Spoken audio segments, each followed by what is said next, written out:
शादी पर भी ऐसा ही लहंगा बनाना। मम्मा, मैं ऐसा ही लहंगा पहनकर शादी करूँगी। बोलो ना मम्मा, आप बनाओगी ना मेरे लिए ऐसा लहंगा? हाँ हाँ गुड़िया बेटी, क्यों नहीं। मैं तो तेरी शादी पर इससे भी अच्छा लहंगा बनाऊंगी, जिसे पहनकर मेरी बेटी बहुत खूबसूरत लगेगी। मैं तो बस इसी दिन का इंतजार कर रही हूँ कि मेरी बेटी एक सुंदर सा लहंगा पहनकर इस घर से विदा होकर जाएगी। मम्मा, इसका मतलब आपको मुझे इस घर से भेजने की इतनी जल्दी है? मम्मा, मैंने तो ऐसे ही कहा था। बेटी, तुम्हारी शादी आज नहीं तो कल होनी है, क्योंकि हर बेटी को अपने ससुराल तो जाना ही होता है। और इससे अच्छी खुशी की बात उसकी माँ के लिए और कोई नहीं हो सकती कि उसकी बेटी अपने ससुराल में जाए और हंसी खुशी से रहे। बेटी, तुम्हारी शादी भी जरूर होगी। वो दोनों माँ बेटी ऐसे बातें कर रही थी कि तभी वहाँ गोरी कौवी और उसकी सहेली लाडो भी आ जाती हैं। ये लो, गोरी बेटी भी आ गई। गोरी बेटी, तुम्हारा लहंगा तैयार है, ले जाओ आप अपना लहंगा। अरे वाह, लहंगा तो बड़ा सुंदर बनाया है, लेकिन मैं तुम्हें इस लहंगे के पैसे नहीं दूंगी। ये क्या, तुमने इस कलर पर ये डिजाइन बनाया है? कितना गंदा लग रहा है। आपसे किसने कहा ये सब करने के लिए? अरे जमींदार की बेटी की शादी हो रही है, कोई गरीब पक्षी की नहीं। क्या मैं ऐसा बेकार लहंगा पहनकर शादी करूंगी? बेटी, ये तुम क्या कह रही हो? तुम्हारी माँ ने मुझे ये कलर और डिजाइन बताया था, कहा था सेम ही बनाना, इसलिए मैंने सेम डिजाइन बना दिया। और देखो तो ये तो बहुत सुंदर लग रहा है। फिर तुम्हें क्यों नहीं अच्छा लग रहा? तुम इसे पहनकर राजकुमारी लगोगी। मेरे पास टाइम नहीं है, 2 दिन बाद मेरी शादी है। अब मुझे किसी अच्छी सिलाई सेंटर पर जाकर अच्छे से अपना लहंगा सिलवाना होगा। मैं आपको इसके पैसे नहीं दूंगी। जो मेरी माँ ने 1000 रुपए दिए हैं, बस वही रखना। अब मैं तुम्हें इसके अलावा 1 रुपया भी नहीं दूंगी। गोरी, ये तुम क्या कह रही हो? मेरी माँ ने इतनी मेहनत से इस लहंगे को बनाया है, दिन रात मेहनत की, ताकि तुम्हारे इस लहंगे में कोई कमी नहीं होनी चाहिए। और तुम मेरी माँ को इसके पैसे देने से मना कर रही हो। तुम्हें ऐसा नहीं करना चाहिए। तुम इस लहंगे के मेरी माँ को पूरे पैसे दो। ओए गुड़िया, मुझसे जरा नीची जुबान में बात कर। जमींदार की बेटी हूँ, जमींदार की। ऐसे बात की ना तो तुम दोनों को इस जंगल से बाहर निकलवा दूंगी और किसी को पता भी नहीं चलेगा। इस लहंगे को मैं अपने साथ लेकर जा रही हूँ, लेकिन यह मेरे किसी काम का नहीं, पर मैं तुम्हें इसके पैसे नहीं दूंगी। बस करो गोरी बेटी, अब मत ज्यादा बोलो। अगर तुम्हें पैसे नहीं देने तो कोई बात नहीं, तुम जाओ यहाँ से, मत दो मुझे पैसे। इसे मेरी तरफ से अपनी शादी का तोहफा समझ लेना, ले जाओ इसे यहाँ से।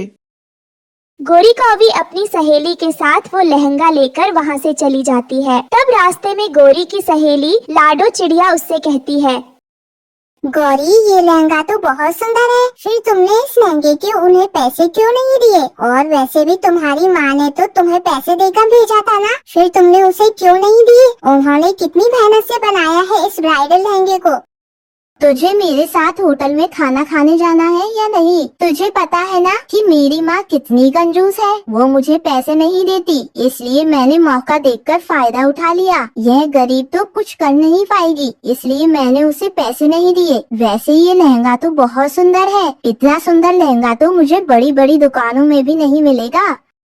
यह कहकर गौरी कौवी अपनी सहेली के साथ वहाँ से जाने लगती है। उसे तो जरा भी एहसास नहीं हो रहा था कि उसने उस गरीब के साथ कितना बड़ा धोखा किया है। उस बेचारी ने कितनी मेहनत की होगी, लेकिन उसने अपनी थोड़ी देर की खुशियों के लिए उसके पैसे नहीं दिए। वहीं दूसरी तरफ गुड़िया अपनी माँ से कहती है, माँ, आपने उस गोरी की बच्ची को यहाँ से ऐसे ही क्यों जाने दिया? गुड़िया बेटी, वो जमींदार की बेटी है। अगर वो अपने बाप से शिकायत कर देती तो उसका पिता हमें यहाँ से निकाल देता। फिर बेटी, हम कहाँ जाते? बेटी, वो अमीर है और हम गरीब, इसलिए हम उनसे लड़ाई नहीं कर सकते। गुड़िया चिड़िया को तो ये सब देखकर बिल्कुल भी अच्छा नहीं लगता कि उसकी माँ ने इतनी मेहनत की, फिर भी उन्हें 1 रुपया भी नहीं मिला। ऐसे ही कुछ दिन बीत जाते हैं और रानो की तबीयत खराब हो जाती है। उसके बाद भी वो एक ब्राइडल लहंगा सिलती है। माँ, आपकी तबीयत ठीक नहीं है, आप फिर भी ब्राइडल लहंगा सिल रही हो। माँ, आप रहने दीजिए, मैं हूँ ना, मैं कर दूंगी। बेटी, काफी दिनों से मेरी तबीयत ठीक नहीं है, इसलिए मुझे तो लगता है मेरे जाने का समय आ गया है। तो मैंने सोचा कि जाने से पहले तुम्हारे लिए एक ब्राइडल लहंगा बना दूं, जिसे तुम अपनी शादी में पहन लेना। मेरे पास एक साड़ी रखी थी और कुछ सामान भी, तो मैंने सोचा बना ही देती हूँ एक ब्राइडल लहंगा तुम्हारे लिए। कम से कम तुम उसे पहन तो लोगी। ऐसे ही कुछ दिन बीत जाते हैं और कड़ी मेहनत के बाद रानो चिड़िया वो ब्राइडल लहंगा बनाकर तैयार कर देती है, जिसे देखकर दोनों बहुत खुश थी। देख गुड़िया बेटी, अब तेरे लिए यह ब्राइडल लहंगा बनकर तैयार हो गया है। तू इसे पहनकर बिल्कुल राजकुमारी लगेगी। गुड़िया भी अपने ब्राइडल लहंगे को देखकर बहुत खुश थी। फिर एक दिन रानो चिड़िया के घर के बाहर एक सफेद हिरनी आती है और वो रानो को आवाज लगाकर बाहर बुलाती है। चिड़िया, मैं बहुत दिनों से भूखी हूँ। मैंने सब पक्षियों से खाना मांगा पर किसी ने मेरी मदद नहीं की। क्या तुम मेरी मदद कर सकती हो? अगर तुम्हारे पास भोजन है तो मुझे दे दो। तुम्हारा बहुत उपकार होगा मेरे ऊपर। कोई बात नहीं हिरनी, तुम परेशान मत हो, मैं तुम्हें अभी भोजन लाकर देती हूँ। फिर रानो चिड़िया के पास जितना भी भोजन बचा था वो हिरनी को लाकर दे देती है। हिरनी बहन, मुझे माफ करना, मेरे पास तुम्हें देने के लिए ज्यादा भोजन तो नहीं है। जितना भी भोजन घर में पड़ा था वो मैं आपके लिए ले आई। यह सुनकर वो हिरनी बहुत भावुक हो जाती है और रानो चिड़िया से कहती है, चिड़िया, मैं कोई मामूली हिरनी नहीं हूँ, बल्कि मैं जादुई हिरनी हूँ। मैं जंगल में जाकर पक्षियों की मदद करती हूँ, लेकिन मैं पहले उनकी परीक्षा लेती हूँ। जो परीक्षा में पास होता है मैं उसी की मदद करती हूँ। तुम बहुत अच्छी हो। सुनो रानो, तुमने अपनी बेटी के लिए जो ब्राइडल लहंगा बनाया है वो तुम मेरे पास लेकर आओ। ये सुनकर रानो चिड़िया ब्राइडल लहंगा ले आती है। फिर जादुई हिरनी उस ब्राइडल लहंगे में जादुई शक्तियाँ डाल देती है और कहती है, ये देखो रानो, अब ये जादुई ब्राइडल लहंगा हो गया है। मैंने इसमें जादुई शक्तियाँ डाल दी है। अब तुम इस ब्राइडल लहंगे से जो मांगोगी वो यह तुम्हें दे देगा और तुम्हारी हर इच्छाओं को पूरा करेगा। अब तुम खुशी खुशी रह सकती हो। हिरनी जी, आपका बहुत बहुत धन्यवाद जो आपने मेरी इतनी मदद की। अब मैं जरूरतमंद पक्षियों की हमेशा मदद करती रहूंगी और खुद भी अच्छे से रहूंगी। फिर वो हिरनी वहाँ से चली जाती है। रानो घर के अंदर आकर अपनी बेटी को सारी बात बताती है और ये सुनकर वो भी बहुत खुश होती है। फिर रानो उस ब्राइडल लहंगे से भोजन मांगती है तो वहाँ भोजन आ जाता है। इस तरह रानो और गुड़िया उस जादुई ब्राइडल लहंगे के साथ खुशी खुशी रहने लगती है। दोस्तों, आपको हमारी ये नई कहानी कैसी लगी प्लीज़ कमेंट में ज़रूर बताइएगा। और अगर आपको हमारा वीडियो अच्छा लगी तो प्लीज़ इस वीडियो को लाइक, शेयर, कमेंट, सब्सक्राइब ज़रूर करिएगा। आपका बहुत बहुत धन्यवाद। एक दिन टुन्नी चिड़िया को मिला एक लहंगा। वो था बिल्कुल जादू से भरा। हर बार पहनते ही उसका रूप बदलने लगता। क्या ये जादू टुन्नी की जिंदगी बदल देगा? आइए दोस्तों, देखते हैं टुन्नी चिड़िया की मैजिकल लहंगे की कहानी। टुनटुनी चिड़िया अपने चाचा कड़कनाथ सेठ और चाची सुंदरी कौवी के साथ रहती थी। उसके माँ बाप का कुछ सालों पहले ही निधन हो चुका था। टुनटुनी की अच्छी परवरिश के लिए उसके चाचा उसको अपने साथ अपने घर ले आए थे, लेकिन सुंदरी कौवी टुनटुनी को बिल्कुल पसंद नहीं करती थी। वो टुनटुनी से पूरा दिन घर का सारा काम करवाती और उसे 2 समय का खाना भी ठीक से नहीं देती थी। उसकी चाची सुंदरी कौवी की एक बेटी भी थी, वो भी टुनटुनी के साथ अच्छा व्यवहार नहीं करती थी। उसके पास तरह तरह के डिजाइनर फ्रॉक, गाउन थे, जिसे देखकर टुनटुनी को उनको पहनने का मन करता है। एक दिन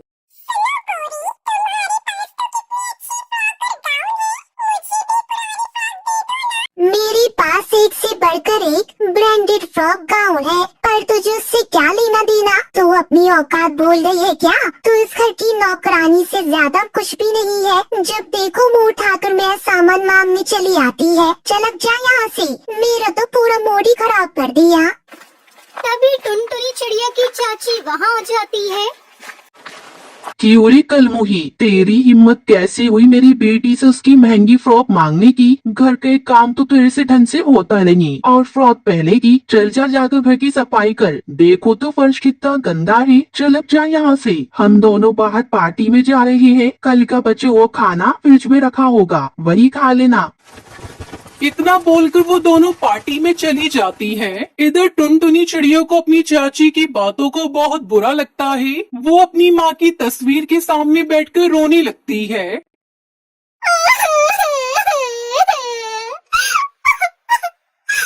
माँ, पिताजी, आप दोनों मुझे अकेला छोड़कर कहाँ चले गए? जब आप दोनों मेरे साथ थे, मेरे पास किसी चीज की कमी नहीं थी। जब तक मेरी छोटी से छोटी ख्वाहिश पूरी होती थी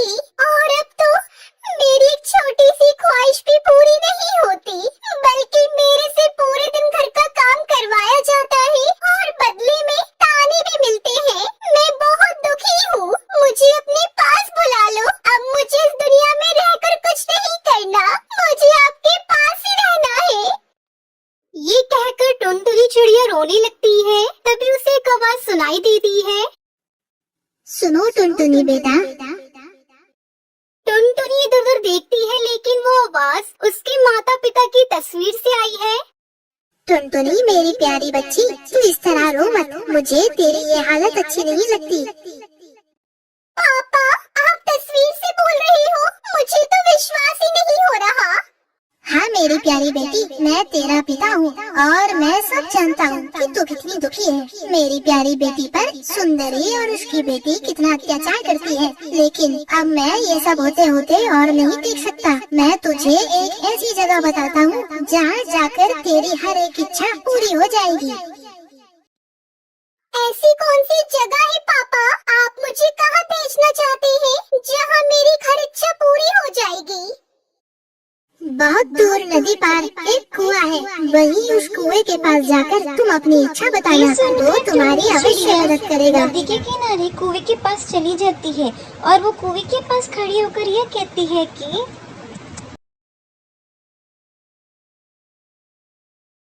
जादुई कुएं, मुझे भी सुंदर सुंदर फ्रॉक चाहिए ताकि मैं भी गोरी की तरह सुंदर दिख सकूं। बहुत सारे नए नए सुंदर सुंदर स्टाइलिश लहंगे बाहर आ जाते हैं और उसको देखकर वो बहुत ही ज्यादा खुश हो जाती है।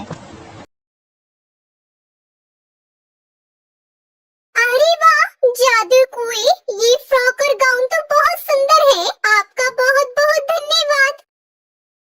पर टुनटुनी बेटा, यह याद रखना, यह कोई मामूली फ्रॉक या गाउन नहीं है, बल्कि ये जादुई फ्रॉक है। इसे पहनते ही तुम दुनिया की सबसे खूबसूरत चिड़िया में बदल जाओगी और तुम इस फ्रॉक को पहनकर जो भी काम करोगी वह चुटकियों में ही हो जाएगा। लेकिन थोड़ा ध्यान रखना, यह साधारण सी दिखने वाली जादुई फ्रॉक केवल ईमानदार एवं जरूरतमंदों पर अपना जादू दिखाती है। यह जादुई फ्रॉक गलती से भी किसी लालची पक्षी के हाथ में नहीं आनी चाहिए, नहीं तो कुछ बुरा हो जाएगा। इतना कहकर टुनटुनी सभी जादुई फ्रॉक और गाउन अपने साथ अपने घर ले आई और वो जैसी फ्रॉक पहनकर देखती है तो वो पहले से भी ज्यादा सुंदर हो जाती है। तभी पहाड़ से सुंदरी उसकी बेटी घर आ जाती है। टुनटुनी को देखकर वो लोग चौंक जाती है कि टुनटुनी के पास इतनी सारी सुंदर ड्रेस कहाँ से आई। ए टुनटुनी, इतनी बन कर तू कहाँ जा रही है? चुपचाप घर पर रह और घर के सारे काम कर। तुझे नहीं पता कल तेरे चाचा जी शहर से आ रहे हैं, इसलिए पूरे घर की अच्छे से सफाई कर दे, समझ गई?